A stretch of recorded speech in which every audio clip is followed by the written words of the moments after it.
En la Biblia hay un hombre que se hizo pasar por su hermano para engañar a su padre y así obtener una bendición. Este hombre se llama Jacob, hijo de Isaac. El nombre Jacob quiere decir suplantador o el que toma del talón. ¿Cómo obtuvo este título?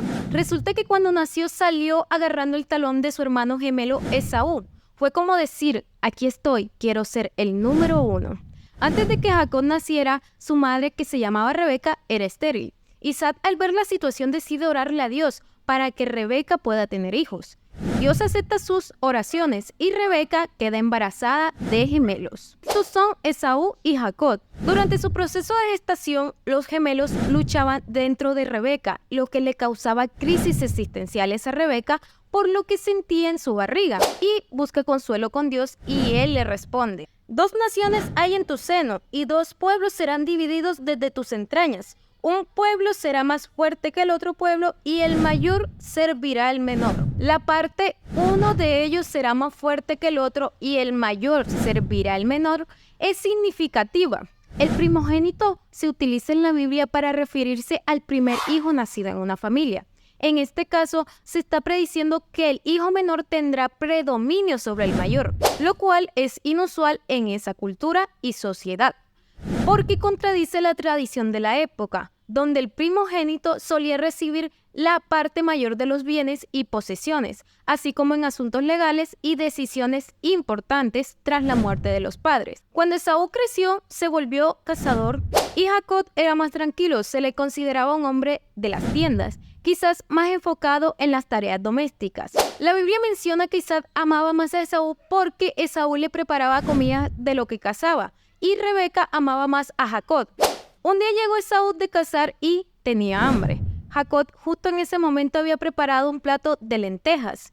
Esaú, al verlo, le pide que le dé. Jacob ve la oportunidad y le hace una propuesta. Le ofrece la comida a cambio de su primogenitura. Esaú, en un estado de debilidad y sin prever completamente las consecuencias de su decisión, acepta el trato sin considerar el valor real de su primogenitura. A pesar de que la primogenitura llevaba consigo derechos especiales, Esaú la menosprecia y la cambia por satisfacer su hambre inmediata. Esto traerá consecuencias para Esaú. Pasaron los años y Isaac envejeció tanto que perdió su vista. Al sentir que su fin estaba cerca, llamó a Esaú, su hijo mayor, para bendecirlo. Pero antes pidió a Esaú que fuera a cazar y preparara una comida a su gusto, para luego recibir la bendición. Rebeca estaba escuchando todo y recordó la profecía de que el mayor servirá al menor, y conspiró con Jacob para que él recibiera la bendición en lugar de Esaú. Después de contarle el plan a Jacob, le pidió que buscara 2 cabritos para prepararlos a Isaac.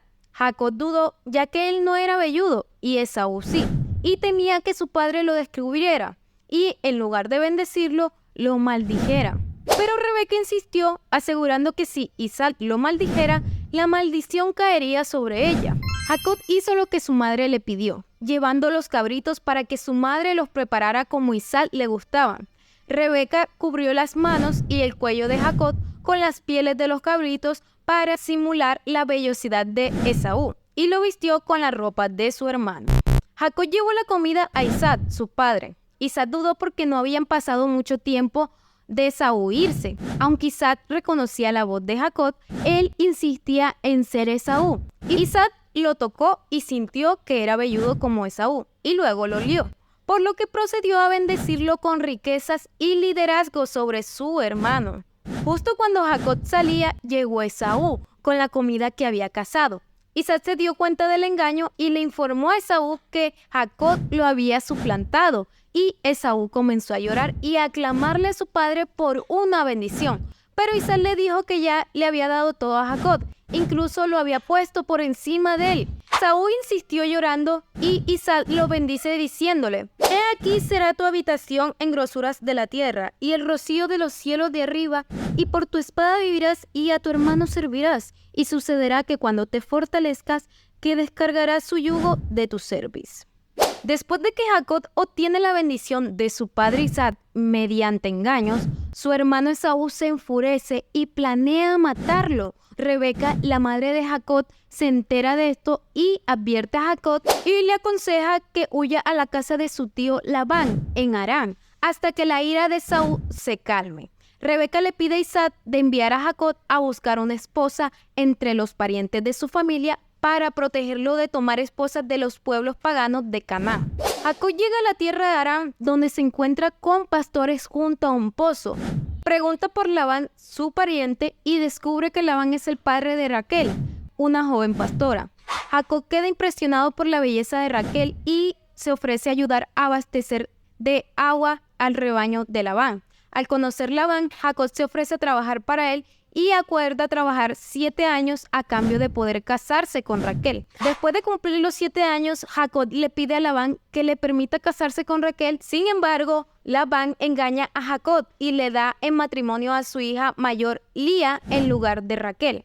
Jacob, descontento y sorprendido por el engaño, confronta a Labán, quien le explica que es costumbre dar en matrimonio a la hija mayor primero. Labán ofrece a Jacob casarse con Raquel a cambio de trabajar otros 7 años. Jacob acepta la propuesta y trabaja otros 7 años más para casarse con Raquel. Surge una competencia entre la esposa de Jacob, Raquel y Lía, por darle hijos. Lía, aunque es la primera esposa de Jacob, se siente menospreciada porque no es amada como Raquel. Para ganar el favor de Jacob, Lía comienza a darle hijos. Lía concibe y da a luz a Rubén, Simeón, Leví, Judá. Mientras tanto, Raquel se encuentra estéril y frustrada por no tener hijos y le pide a Jacob que le dé hijos. Jacob, enojado, responde que eso depende de Dios. Raquel, al ver que no concibe, le da a su sierva Bilha a Jacob como concubina. Bilha da a luz a Dan y a Neftalí. Luego Lía hace lo mismo y le da a su sierva Silpa a Jacob, quien tiene a Gad y a Aser. Labán y sus hijos comienzan a resentir la prosperidad que Jacob ha obtenido a través de su trabajo y sienten envidia de su éxito. Dios le dice a Jacob que regrese a la tierra de Canaán, su tierra natal, y promete estar con él. Las esposas de Jacob están de acuerdo y deciden partir junto con él. Jacob se prepara para salir, pero Labán se entera y lo persigue. Sin embargo, Dios advierte a Labán en un sueño que no le haga daño. Cuando Labán alcanza a Jacob, discuten, pero finalmente llegan a un acuerdo y establecen un pacto de paz. Jacob continúa su viaje de regreso a Canaán con su familia y todo su ganado, confiando en la promesa que Dios le ha dado de protección y bendición. Jacob se prepara para encontrarse con su hermano Esaú, a quien había engañado en el pasado. Teme que quiera vengarse. Mientras se acerca al encuentro, Jacob envía mensajeros para informar a Esaú de su regreso, para mostrarle respeto y humildad. Jacob también envía regalos a Esaú en un intento de aplacar su posible ira. Mientras tanto, Jacob se encuentra solo y pasa la noche luchando con un hombre misterioso. Durante la lucha, el hombre toca el muslo de Jacob y lo deja cojeando, pero Jacob se niega a soltarlo hasta que le dé una bendición. El hombre, que resulta ser un ángel o una manifestación de Dios, bendice a Jacob y le cambia el nombre a Israel, que significa el que lucha con Dios. La esconyuntura del muslo de Jacob durante su lucha con Dios representa su debilidad física y su necesidad de depender de Dios. Además, simboliza su humildad y su sumisión ante la voluntad divina, y puede ser vista como una preparación para la reconciliación con su hermano. Jacob continúa su encuentro con Esaú al día siguiente, y a pesar de sus temores, Esaú lo recibe con abrazos y no muestra resentimiento. Yo tengo una pregunta: ¿por qué si Jacob engañó a su padre por una bendición, Dios aún así lo cuidó y estableció su pacto con él? Yo mismo me lo voy a responder. Hay algunas teorías teológicas de que Saúl no fue el escogido porque él aborreció la primogenitura, pero considero que las acciones de los hombres no interrumpen el propósito de Dios y sus planes, como se menciona en Proverbios.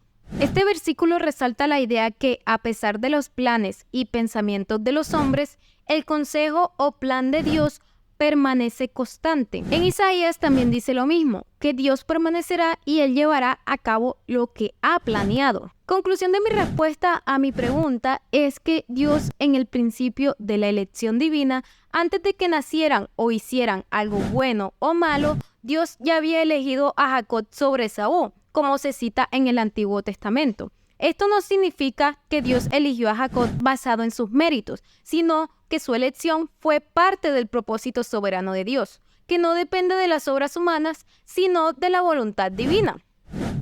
De la historia de Jacob podemos aprender más sobre la naturaleza de Dios y su relación con la humanidad.